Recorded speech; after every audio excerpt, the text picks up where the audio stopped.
Você já se perguntou o que realmente acontece com o corpo depois da morte? E mais ainda, será que a forma como ele é tratado, seja por enterro ou cremação, pode interferir na salvação ou na ressurreição prometida aos cristãos? Essa é uma pergunta que tem inquietado muitos corações sinceros, especialmente em tempos em que a cremação se tornou cada vez mais comum, seja por questões econômicas, práticas ou mesmo filosóficas. Hoje, nós vamos explorar a fundo o que a Bíblia realmente diz e não diz sobre esse assunto. Vamos abordar o que é a cremação e como ela surgiu, o que a Bíblia ensina sobre o corpo, a morte e a ressurreição, exemplos bíblicos de sepultamento e queima de corpos, a visão dos primeiros cristãos e dos teólogos ao longo da história, e, o mais importante, o que isso tudo significa para a sua fé, sua esperança e sua eternidade. Se você quer crescer no conhecimento da palavra e entender de forma bíblica, equilibrada e esperançosa esse tema sensível, fique comigo até o final. E se você ainda não é inscrito no canal Sopro Divino, inscreva-se agora. Sua participação fortalece essa missão de levar a luz da verdade a todos que desejam viver de forma santa, sábia e informada. A origem e o avanço da cremação. A cremação é a prática de reduzir o corpo humano a cinzas por meio do fogo. Ela não é algo novo. Civilizações antigas como os gregos, hindus e romanos já faziam uso da cremação, cada uma com significados distintos. Na Grécia Antiga, por exemplo, cremar guerreiros era uma forma de honra. Já nas culturas orientais, como o hinduísmo, ela está ligada ao ciclo de reencarnações. No Ocidente moderno, a cremação se popularizou por motivos práticos, custo, falta de espaço e higiene. Mas a pergunta que surge no coração cristão é: o que Deus pensa sobre isso? Será que queimar o corpo impede a ressurreição? Ou há algo mais profundo que devemos entender? O corpo na visão bíblica, templo e semente. Para compreender a cremação à luz da Bíblia, precisamos primeiro entender o valor do corpo na cosmovisão cristã. O corpo para a fé cristã não é um invólucro descartável, mas parte da criação de Deus. Em Gênesis 2:7, lemos que formou o Senhor Deus o homem do pó da terra e soprou-lhe nas narinas o fôlego da vida. O corpo vem do pó, mas é obra direta das mãos de Deus. No Novo Testamento, Paulo afirma em 1 Coríntios 6,19: acaso não sabeis que o vosso corpo é santuário do Espírito Santo? Ou seja, mesmo após a morte, o corpo carrega um valor sagrado, pois foi templo do Espírito, instrumento de obediência e expressão da vida.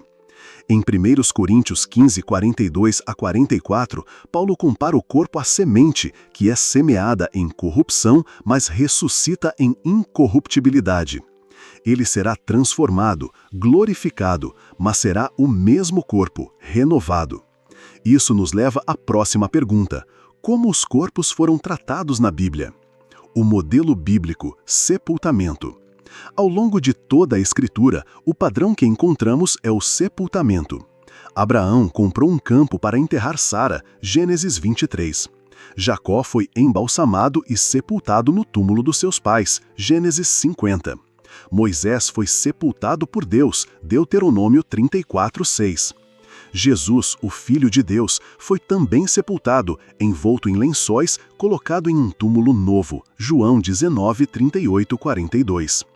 O sepultamento carrega na tradição bíblica um símbolo de respeito, de esperança na ressurreição e de entrega do corpo à terra. Eclesiastes 12:7 diz: e o pó volte à terra como era, e o espírito volte a Deus que o deu. Mas e quanto à cremação? Ela aparece na Bíblia? Cremação na Bíblia, casos e contextos.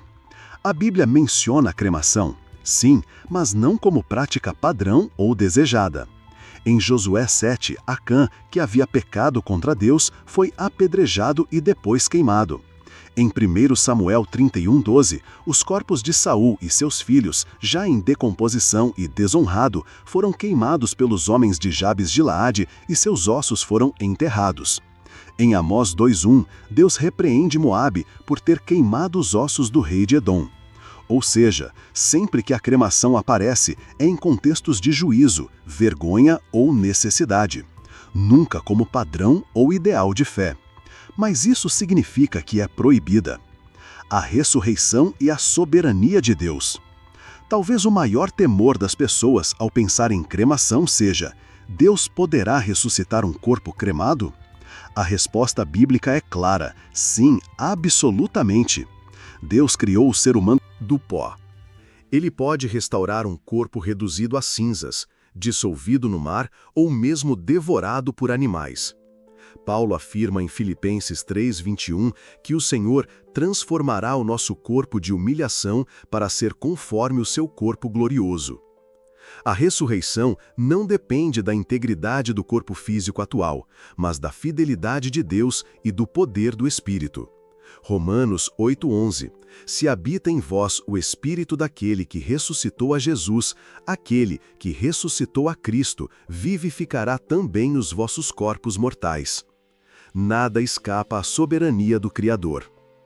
O simbolismo do sepultamento e a resistência histórica à cremação.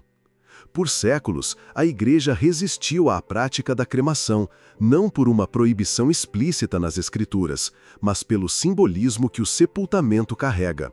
Representa. O sepultamento expressa a esperança na ressurreição física. Representa o repouso do corpo, aguardando a glorificação prometida por Cristo. Desde os primeiros séculos, os cristãos enterravam seus mortos, mesmo sob perseguição. As catacumbas de Roma são prova disso, lugares escondidos, subterrâneos, onde os fiéis depositavam os corpos com reverência e esperança. O apóstolo Paulo fala em 1 Tessalonicenses 4,16, porque o Senhor mesmo descerá do céu, e os mortos em Cristo ressuscitarão primeiro. Essa convicção alimentou a prática do sepultamento como um ato de fé, não de medo.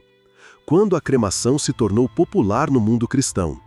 A cremação ressurgiu como prática frequente na modernidade, especialmente a partir do século XIX, com o avanço da secularização, das ciências e das preocupações sanitárias. Com o tempo, tornou-se uma escolha por questões econômicas, é mais barata, ecológicas, ocupa menos espaço, filosóficas, muitos enxergam o corpo como mera casca. Mas a Igreja, especialmente as tradições católica, ortodoxa e boa parte das protestantes, resistiram à prática por muito tempo. A Igreja Católica, por exemplo, só liberalizou a cremação em 1963, no Concílio Vaticano II, com a instrução: a Igreja não proíbe a cremação, a não ser que tenha sido escolhida por motivos contrários à doutrina cristã. O que realmente importa: a motivação. A Bíblia não prescreve um ritual fúnebre obrigatório. O essencial não é o método, mas a motivação e a fé envolvidas. Se alguém escolhe a cremação, por desprezo à doutrina da ressurreição, é errado. Por razões práticas ou familiares, sem negar a esperança cristã, não é pecado. Romanos 14:5 nos ensina: cada um esteja plenamente convicto em sua própria mente. Paulo, em 1 Coríntios 10:31, diz: portanto, quer comais, quer bebais, ou façais qualquer outra coisa, fazei tudo para a glória de Deus. Até na escolha sobre o destino do corpo, a motivação é espiritual e não meramente cultural. O testemunho pessoal e a consciência cristã. Ao pensar sobre cremação ou sepultamento, o cristão deve refletir: como minha decisão expressa minha esperança na ressurreição? Estou fazendo isso para glorificar a Deus ou por puro comodismo? 1 Coríntios 6:20 diz: glorificai, pois, a Deus no vosso corpo. Muitos cristãos escolhem o sepultamento como testemunho público de que acreditam na promessa da ressurreição física. Outros, diante de limitações financeiras ou circunstâncias familiares, optam pela cremação sem negar sua fé. Não há, portanto, condenação automática associada à cremação, desde que o coração permaneça firmado na esperança cristã. Deus é Senhor sobre os vivos e os mortos.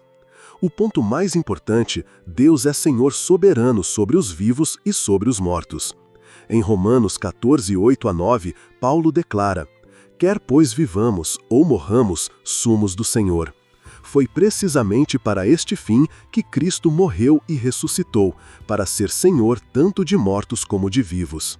Nada escapa ao seu domínio. Se ele ressuscitou Jesus, que morreu, foi sepultado e depois glorificado, ele é capaz de ressuscitar qualquer um, independentemente do estado físico do corpo, seja pó, cinzas, ossos ou memória. O poder de Deus não é limitado pela ação do fogo, da terra ou do tempo. O consolo da ressurreição, a vitória sobre a morte. O verdadeiro foco do cristão não deve estar em como o corpo será tratado após a morte, mas na esperança inquebrável da ressurreição. 1 Coríntios 15:54. Quando, porém, isto que é corruptível se revestir da incorruptibilidade, então se cumprirá a palavra: tragada foi a morte pela vitória. Essa é a promessa que sustenta a nossa fé.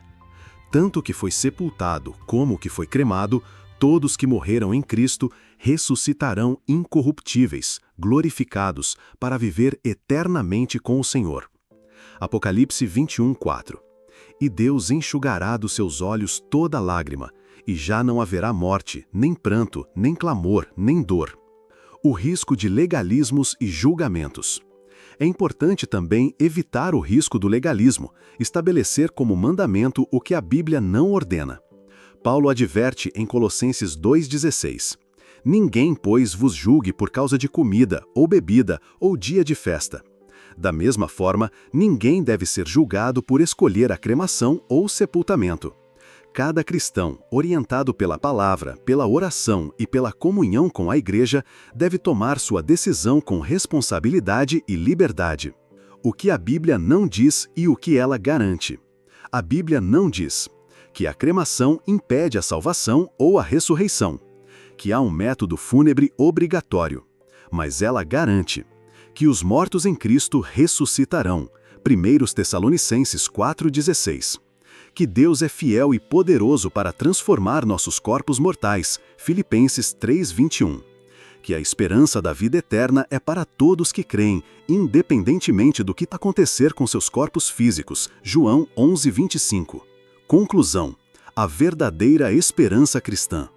O que realmente importa não é se seremos cremados ou enterrados, mas se estamos em Cristo. Como está escrito em João 5:24. Em verdade vos digo, quem ouve a minha palavra e crê naquele que me enviou, tem a vida eterna, e não entra em juízo, mas passou da morte para a vida. Que sua esperança esteja fundamentada não no método funerário, mas na obra perfeita de Cristo, que venceu a morte e garante a ressurreição dos que nele confiam. Oração final. Senhor, nós te louvamos porque Tu és o Deus da vida e da ressurreição. Ajuda-nos a viver com sabedoria, aguardando com esperança o dia glorioso em que transformará nossos corpos mortais em incorruptíveis. Livra-nos do medo da morte e da confusão, e firma nosso coração na certeza da salvação em Cristo Jesus. Em nome de Jesus, amém. Se esta mensagem falou com você, curta este vídeo, compartilhe com quem precisa ouvir essa palavra e deixe seu comentário contando como essa reflexão impactou a sua vida. Sua participação fortalece nossa missão de espalhar o Evangelho e inspirar vidas. Até o próximo Sopro Divino. Que Deus te abençoe e te guarde.